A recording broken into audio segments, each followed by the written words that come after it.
एक बार एक व्यक्ति ने महान दार्शनिक सुकरात से पूछा, सफलता का रहस्य क्या है? सुकरात ने उस इंसान से कहा कि वह अगले दिन सुबह नदी के किनारे मिले, वहीं उसे अपने प्रश्न का उत्तर मिलेगा।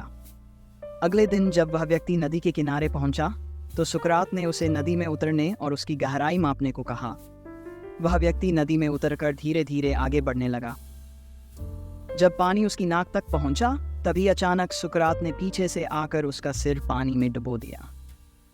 वह व्यक्ति बाहर निकलने के लिए संघर्ष करने लगा, लेकिन सुकरात शारीरिक रूप से अधिक शक्तिशाली थे। उन्होंने उसे काफी देर तक पानी में डुबोए रखा। कुछ समय बाद सुकरात ने उसे छोड़ दिया और वह व्यक्ति तुरंत पानी से बाहर आकर तेजी से सांस लेने लगा। सुकरात ने पूछा, जब तुम पानी में थे तो सबसे ज्यादा क्या चाहते थे? व्यक्ति ने कहा, मैं बस बाहर आकर सांस लेना चाहता था। तब सुकरात ने कहा, यही तुम्हारे प्रश्न का उत्तर है।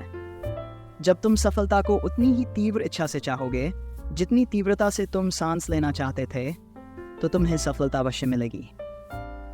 ये कहानी ये सिखाती है कि जब हम किसी चीज को पूरी लगन और जज्बे के साथ चाहते हैं, तभी हम उसे प्राप्त कर सकते हैं। सफल होने के लिए उतनी ही प्रबल इच्छा और समर्पण होना चाहिए जितनी जीवन में सांस लेने की आवश्यकता होती है।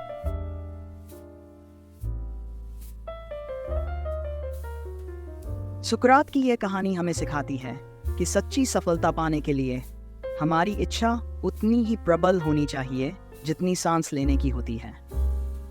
सुकरात साहब ने इस कहानी के माध्यम से यह स्पष्ट किया कि जब तक हम किसी लक्ष्य को पूरी लगन, जज्बे और दृढ़ संकल्प के साथ नहीं चाहते, तब तक हम उसे हासिल नहीं कर सकते।